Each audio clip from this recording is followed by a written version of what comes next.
podcast where we talk to smart people, but not necessarily done by smart people? That is an awesome question.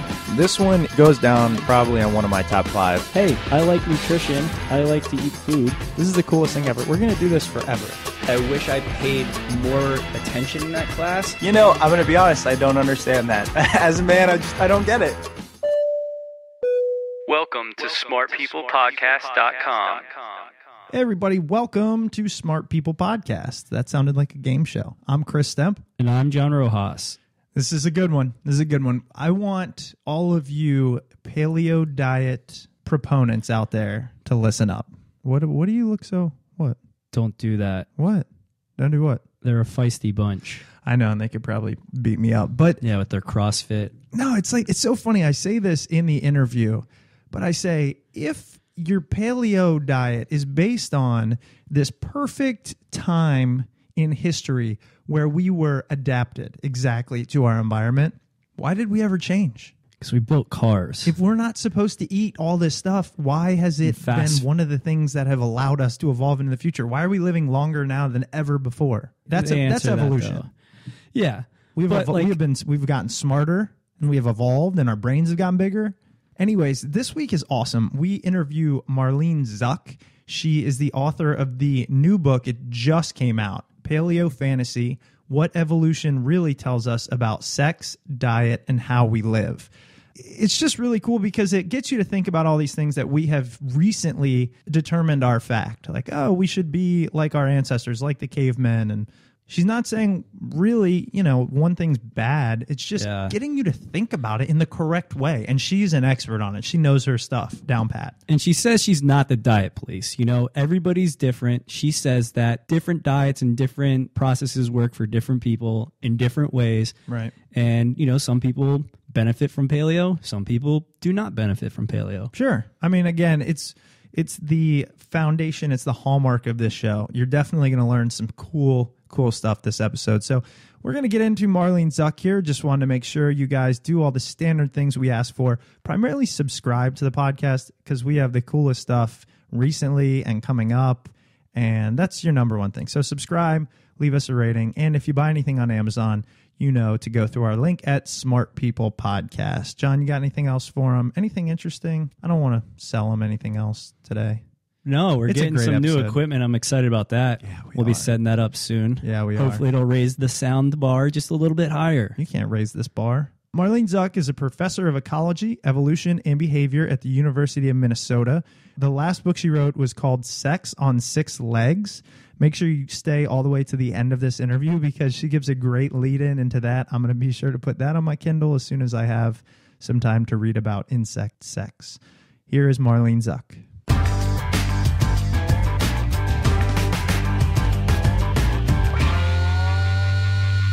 Thank you so much for being on the show. I really appreciate it. I'm really looking forward to talking to you. So Paleofantasy hasn't even come out yet, right? It's just out.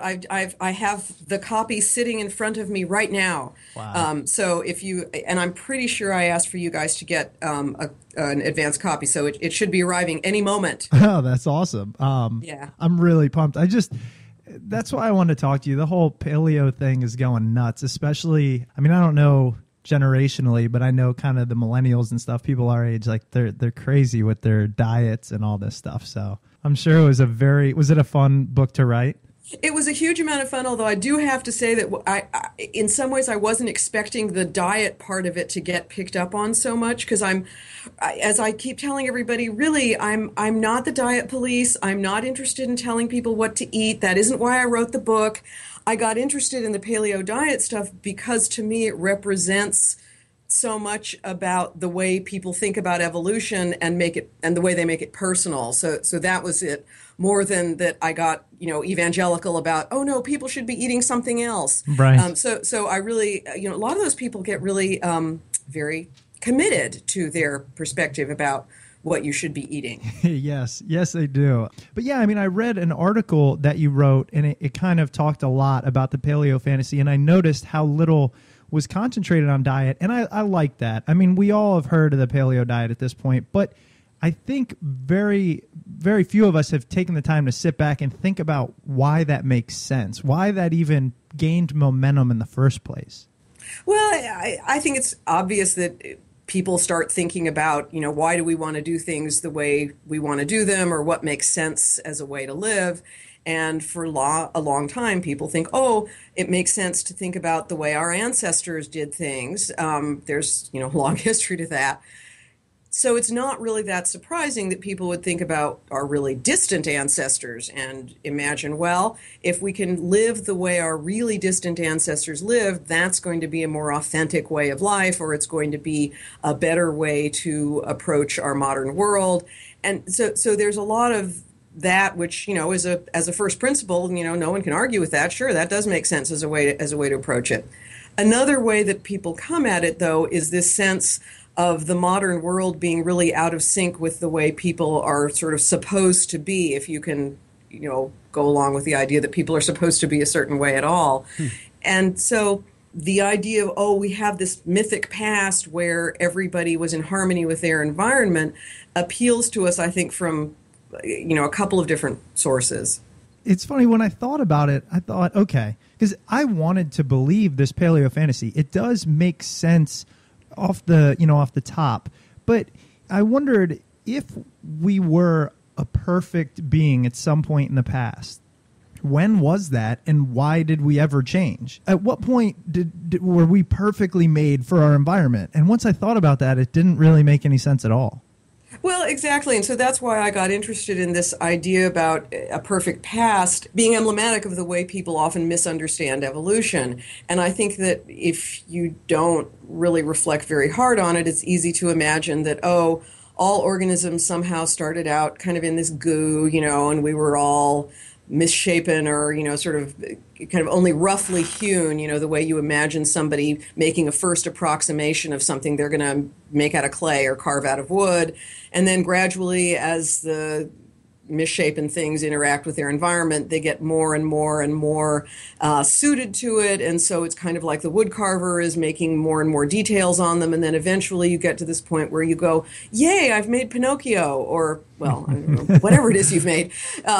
And so it's now perfect, and it's now exactly what you had in mind, or it's, Michelangelo's David, or it's probably a better image than Pinocchio. And, so it's exactly what you had in mind, and so now you can stop because that's what was happening. But, of course, that's maybe a way to talk about the creative process, but it's not a very good way to talk about evolution. What is the best way to think about evolution in terms of when we look at it? Because I know almost everyone I know thinks of evolution as this extremely long, drawn-out process. And it makes sense, but is that the right way to look at it? Well, so there's two things in there. One is about it being a long, drawn-out process, and the other one is, which can sometimes be true, and obviously, the dinosaurs were a really long time ago, and one of the reasons it's hard for us to get our minds around the way evolution works and the way the history of life on Earth has been is that it's hard to think about time happening over that long a period. So that's certainly true. But the other thing that's kind of contained in there that I think is where we sometimes go astray is this idea that it's a process with an end point. And that's what's wrong with this idea about thinking about making Pinocchio or Michelangelo's David, that you get to a point and you go, okay, it's got all the parts and now we're done. Whereas before, when it, didn't have the nose or it didn't have the, whatever other part, it wasn't okay. But evolution doesn't work like that. Organisms are continually evolving and changing, but they're not getting to somewhere where they can then heave this sigh of relief and go, even metaphorically, phew, done with that, we're now perfectly adapted to our environment and we can get on to other things like, well, I don't know what those other things would be, but the point being that people often think teleologically that evolution has some kind of end point that we're trying to get to, and it doesn't. I always get in arguments with people that believe in creationism versus evolution, and I always hear the same thing from creationists that say, if we evolved from a monkey, why are there still monkeys there? But when you try to explain evolution and how, if you look at it graphically, it almost looks like a family tree. Things branched off from each other, and those that didn't work out went away, and those that did continued on, and that kind of stuff. And it just boggles my mind that the concept of evolution and what it actually isn't really, I mean, I don't want to say it isn't really taught that often, but I come across so many people who don't actually understand it. I mean, do you have any idea why the process of evolution is so misunderstood? Part of it, I think, is this, it's difficult to imagine that there's this process that has resulted in a lot of sort of jury-rigged and imperfect solutions. So, I mean, like you said, most people look at it as, oh, something works out and then it stays, or it doesn't work out and then it goes away. But of course, it's much more complicated than that, because you could certainly argue that the human body did not really work out very well. I mean, there's all these things about it that are just jury-rigged and put together from what was there before. Our skeletons are not very well suited for walking bipedally, for instance. But, so does that mean we didn't work out? Well, we're still here. That's kind of the only definition that matters from the standpoint of evolution. So it's not and again, back to this business of, it's not like we're, or any other organism is evolving, getting better and better and better, and then, okay, we're there, we can stop. There's lots and lots of bits and pieces that are trade-offs, that are holdovers from genes that we inherited from ancestors going as far back as, things we have in common with bacteria. Mm-hmm. But it doesn't mean, because you're not starting fresh with every single organism, and that's what evolution is that life is connected, life is related. Now, in doing this research about evolution and all this, did you ever come across any super interesting things, such as why we still have hair, for example, or why we haven't evolved out of, like, why do men have nipples? Like, random, you know what I mean? But see, there's tons of things like that. The minute you start looking at the human genome, or indeed any other genome of any organism, you realize that there's a lot of stuff in there that doesn't all work along to produce a perfect product. And a very famous scientist, Francois Jacob, said a number of years ago that nature is a tinkerer and not an engineer, and he was talking about evolution. And the idea being that if you're an engineer, you want to build something, you say, okay, here are the parts that are going to work the best, and I'm going to go and get those parts, and I'm going to put them together, and I'm going to make, a bridge, or I'm going to build a building, or what have you. But with evolution, you're starting with what you've got lying around in the garage. And so all you can put together is from the parts that you already have. And that might mean that you're using a tennis ball for something that, a ball bearing would really be better, but you don't have a ball bearing, and so you've got to stick a tennis ball in there, and it's really too big. But, no one's given you a ball bearing. It just wasn't in there. And so you're putting everything together from the parts you've already got. And that's a much better way to think about evolution happening than to think about starting from first principles and assembling something from scratch, because nothing's assembled from scratch. We all carry in us these vestiges of our ancestors. And, hair's an example, but, we've got genes that we share with bacteria. We've got genes that we share with hamsters and geraniums and all kinds of other organisms. I like that. That's a cool way of thinking about it. And then I wanted to ask you, when we think about evolution and we think about this paleofantasy, we imagine a time, right? Even if you go to a website, what is paleofantasy? What's a paleo diet? It's how our cavemen, ancestors would eat. What time? When is that? I'm just curious, like how long of? I think it depends on who you talk to. Okay. So some people will think about. A lot of people fixate on a time more than 10,000 years ago, because 10,000 years ago is when agriculture was adopted, and that clearly produced an enormous number of changes for human beings. And so a lot of times people think about, well, let's discuss the period, sometime maybe, longer than 10,000 years ago, but while there was the genus Homo, which of course is still an enormously long period of time, or do you just want to talk about when there was Homo sapiens? And this is one of the reasons why it's such a slippery concept, is if you want to talk about, well, what were we like? Well, it depends. And it depends what part of the globe you were talking about and what people were eating. And I should hasten to point out that I do understand a lot of people who are following a paleo diet get this. It's not like it's news to them that there were people in Africa who were eating different things, 50,000 years ago than people who were in Northern Europe. I mean, I get that they understand that. But at the same time, it points to this difficulty in really coming up with an ideal that you want to try and adhere to. I'm glad you brought up agriculture, because I would be doing our listeners a disservice if we didn't discuss the paleo diet a little bit. Sure. And specifically, things like celiac disease is a much bigger problem now than it was in recent years. I would imagine. I'm not an expert, but and diabetes and things like that. Is that because we are unable to digest these things? I mean, is that an example of something we need to evolve through?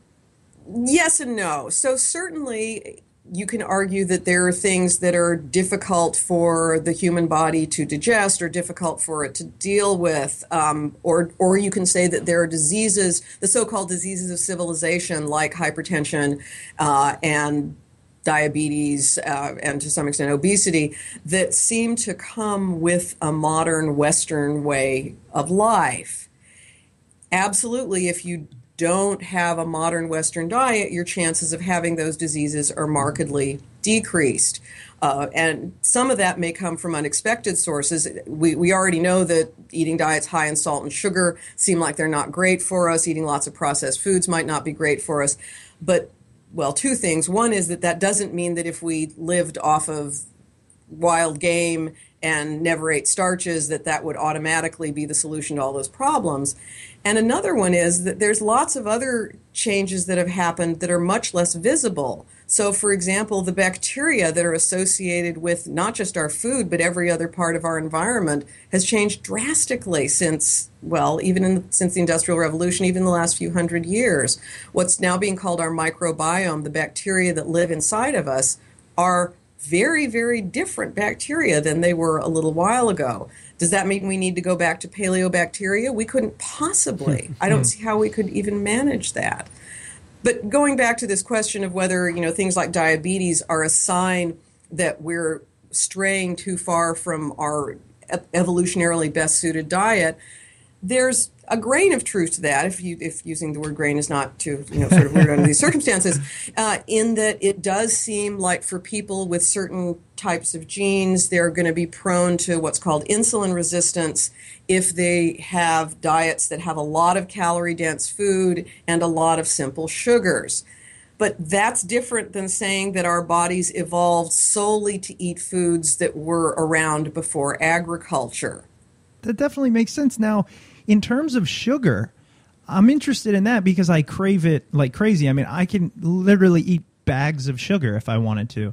Not saying I wouldn't die. An image. But yeah, exactly. He does it too. I know. Yeah. But is it fair to say that is part of our evolution in that our craving for sugar comes from a time when energy sources were scarce and they were a quick burst? Is that a fair assumption? Sure. Okay. And it makes sense to think about, our ancestors, and that if you were someone who sought out sweet foods, then at the time what that would probably mean is you were going to be eating fruit, or you were maybe going to be eating honey, but the chances of you being able to OD on it the way you can in modern times was pretty minimal. So there's no reason for selection to have removed the desire to have sweet foods. Interestingly, fiber is really good for you, but no one ever craves fiber. Like, you never have people who just wake up in the morning and like, oh my God, I have to eat bran or I'm just going to, explode. Right. I mean, you can learn certainly to, think that, oh yes, fiber is good for you, but no one's going to argue that love of fiber is something that's inherent in our being. And if you think about it, that makes sense too, because of course fiber is readily available in most unprocessed foods. And so people who are eating a diet like that of most contemporary foragers or hunter-gatherers or whatever you want to call them are going to get enormous amounts of fiber, probably like 4 times what the average American is eating. You don't need to go out of your way to get it because you're getting it anyway. And so selection's not going to favor someone who is really into fiber because it's just not important.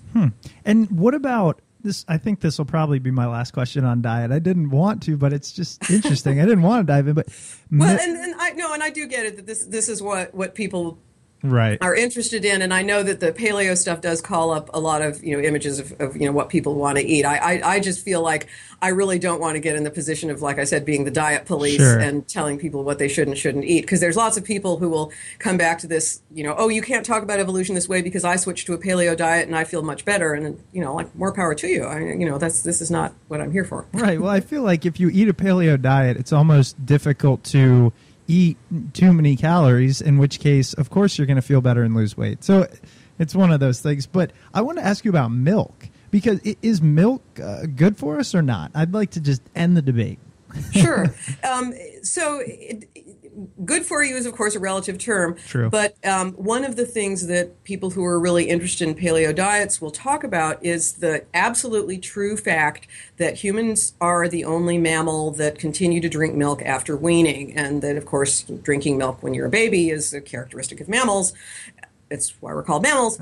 But and it is indeed unusual for humans to drink milk later. But it turns out, and this is one of the really coolest stories of rapid evolution, or contemporary evolution as it's called, that humans have changed genetically just in the last 5,000 to 7,000 years since people started keeping cattle. And our genes have changed. We have evolved, and we've evolved in a time period that, when you think about that broad sweep of evolution of the dinosaurs and things happening hundreds of millions of years ago, seems like just the blink of an eye. But in fact, the genes that allow us to break down milk sugar, or that allow us to produce an enzyme called lactase that can break down milk sugar, have changed. And so now there's lots of groups of people on the planet that can digest milk. And so it doesn't give them digestive problems the way it gives other people digestive problems. If you have the gene for what's called lactase persistence, you can digest milk happily, and it won't bother you. If, however, you're from people whose ancestors didn't herd cattle, then you may not have a lactase persistence gene, and hence milk will give you problems, and you will need to do something in order to get that lactose broken down. And so there's nothing more virtuous about being lactose tolerant or lactose intolerant, and there's nothing that seems like, oh, well, it's just more like our past, and so therefore it should be a good thing. It's a great example of how evolution works under some circumstances when, in this case, people were herding cattle, and the ability to digest milk was a real advantage. So people that could do it left more offspring who carried their genes. And that's what I was going to say. I mean, if it came down to the people who could digest milk were the only ones getting enough nutrients and they survived, then that means it's a good evolutionary thing, not, hey, we didn't have it 10,000 years ago. It's just not a valid argument. And so all of this has to be taken in the context of what your environment is like. So if you're in an environment where it's useful, then you'll leave more copies of your genes. If you're not, then you won't, and it won't make any difference. Exactly. So you don't think, it's not like it's inherently a good thing or inherently not a good thing. It just depends on what part of the world you're living in. And one of the coolest things about the story, so the story of how lactase persistence evolved is, I think, sort of the poster child for how evolution can be really fast, and we now understand a lot of the details about it, and it's really cool how all of this works. The other part of it that's fun is that there's several groups of people that can digest milk, but two of the major ones are Northern Europeans and then some people whose ancestors are from parts of Africa, both of whom herded cattle. And the interesting thing is that they both have the ability to digest lactose, but they use it doing different genes. And so it's like you ended up with selection that just went through different pathways with the same outcome. And we now understand what those genes are, which I think is a really amazing accomplishment of modern science. That is amazing. Now, going to something that the only topic that could possibly be more interesting than food is sex. And, of course. And as we mentioned, we haven't had a chance to read the book yet because it's just coming out. But the word sex is in the title, and I'm obviously interested. So if you could give us a little secret or hint into the book, what does evolution tell us about sex? So one of the things that people will talk about is, well, what was our historical or ancestral family like, and have we diverged from that to a point where it's bad for us or bad for our kids or bad for the way we choose our partners.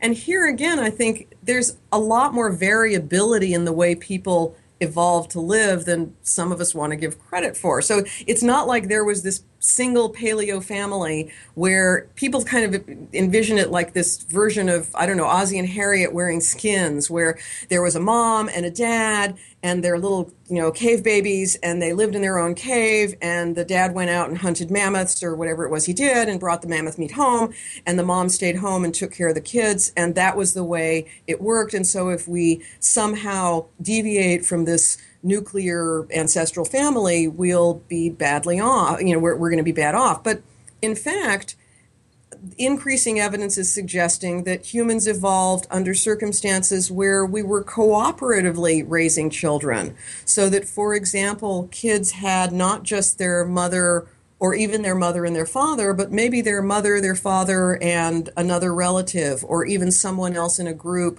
who they were only very distantly related to. So this idea that mothers should be able to take care of their kids by themselves for their whole upbringing is probably not part of our ancestral past.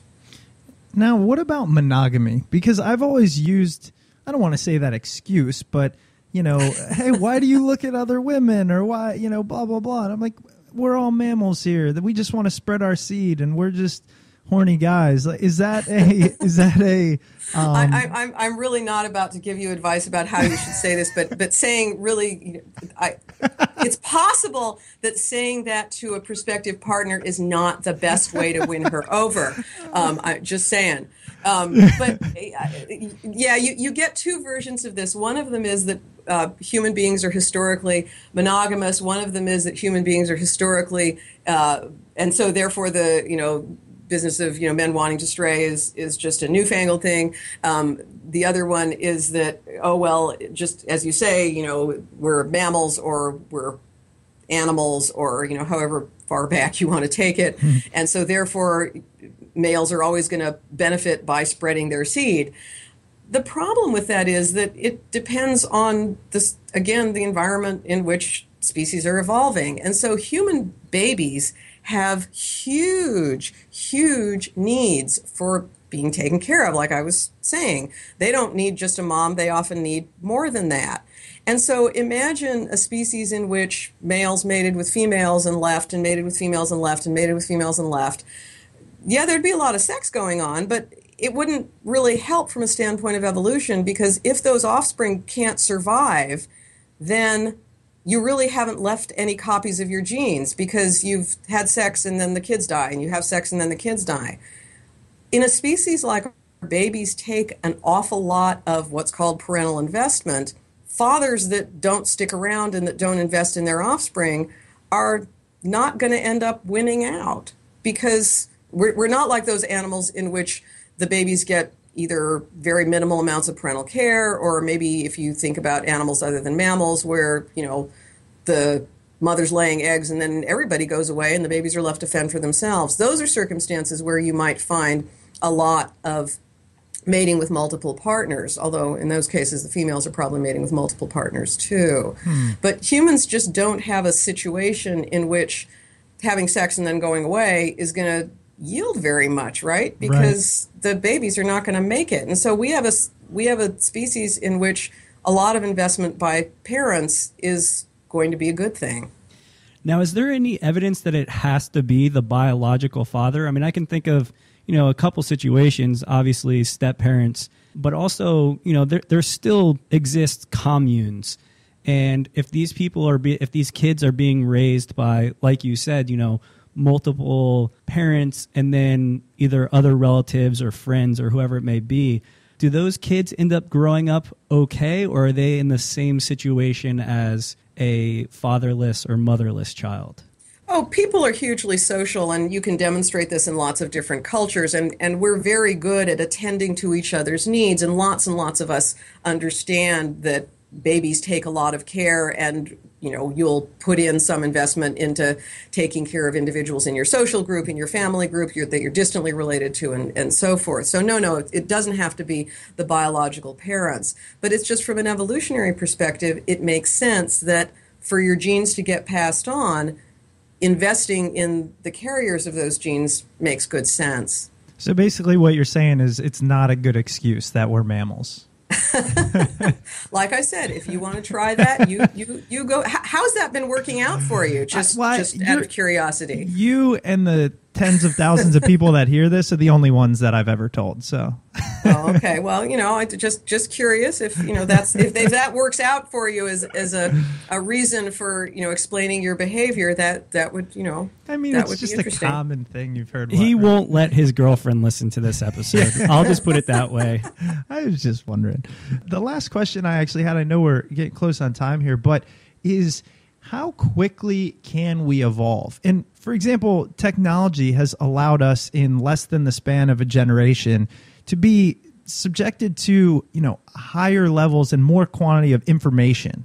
And I'm wondering, is it possible that we are already evolving to digest this information? Is it possible that one person has, evolved to understand it quicker and be able to pay attention to more things at once? Or is that not even a reality? So remember, evolution is all about the population. Individuals. I mean, we talk colloquially about so and so is more evolved. This actually now harkens back to our conversation about your discussion with your girlfriend, but we won't go there. So you can talk about that colloquially, but in actual fact, all evolution means is that the genes that are present in a population change. And they change for all kinds of reasons. So individual people don't evolve. It's just what's happening in a population or, the gene pool as a whole. Having said that, yeah, modern technology is going to make a big difference, I think, in how people leave genes into subsequent generations. It just doesn't mean that evolution stops.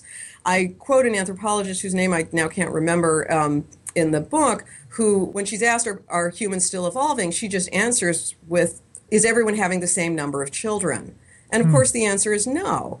And so if you're leaving if people are leaving different numbers of copies of their genes in subsequent generations, then that means that the composition of the gene pool is going to change and evolution is going to happen. And there's lots of different selective pressures happening at once. So you can't point to one and saying, oh, yes, we're all moving in the direction of being better able to understand technology or better able to come up with new inventions or something like that.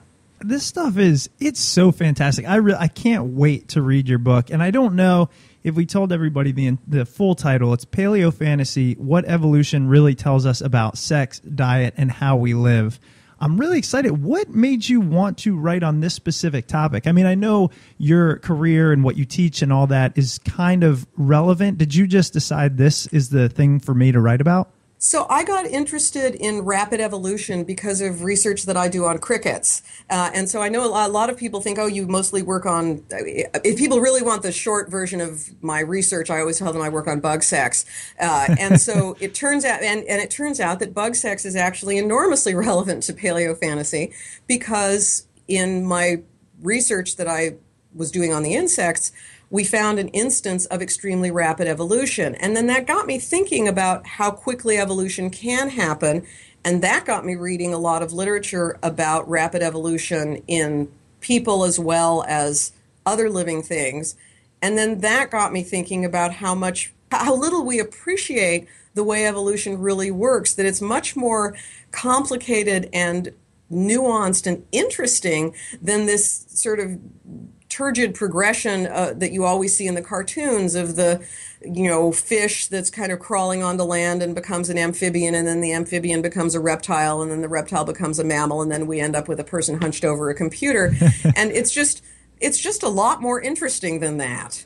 I'm so glad that there's people out there that are interested in things like bug sex and the fact that we can garner so much information about ourselves and about humans from that. Like I'd never in my life have thought about bug sex. Right. Not once. So one of my standard lines is that once you start thinking about this, you grow to realize that sex in insects is much more interesting than sex in people. What? How's that even possible? We're done here. We can't we could not pursue. We can't pursue this, can we? But it's absolutely true. Human beings just don't really have sex that's all that interesting compared to insects. Oh my gosh, we'll leave everybody on that cliffhanger. Actually, that's a good place to say, is there anywhere else that we can go personally, but in our listeners to learn more about kind of that aspect as well as paleo fantasy? Do you have like a blog or somewhere where you disseminate a lot of information? So my last book was actually called Sex on Six Legs, great. which talks about that basic point about sex and insects. Well, it's actually about more than sex and insects. It's about insects in general. But yes, so that just came out a couple of years ago. Oh, great. Fantastic. Well, again, thank you so much for being on the show. This was fantastic. I have no doubt that your book is going to do amazing because we talk to a lot of authors, and this is, I promise you, this is a really interesting subject. I'm really glad you said so. Thanks a lot. Absolutely. So, again, thank you, and have a good night. All right, you too. All right. Bye-bye. For those of you that stuck around for this awesome intro, we salute you. Head over to smartpeoplepodcast.com. Check out what we've got going on. Subscribe to our newsletter. Email us. Do something cool. We don't, I don't even know what to say anymore. I was going to say, hit us up, man. Hit us up. I got the coolest email today from a listener, and he just was bashing something that we did. Not bashing it, but he made really good points about an episode we recently had. And I was like, this is awesome. This is what I'm talking about. People took the time to say, I like your show. Here's what sucked. And I get back to him and I say, you're right. So hit us up, subscribe for our newsletter, and we can kind of let you know what's going on. We don't send out hardly any. We haven't sent any out in a while, but we will be. That's all I got for you. Smart People Podcast. See you guys next week.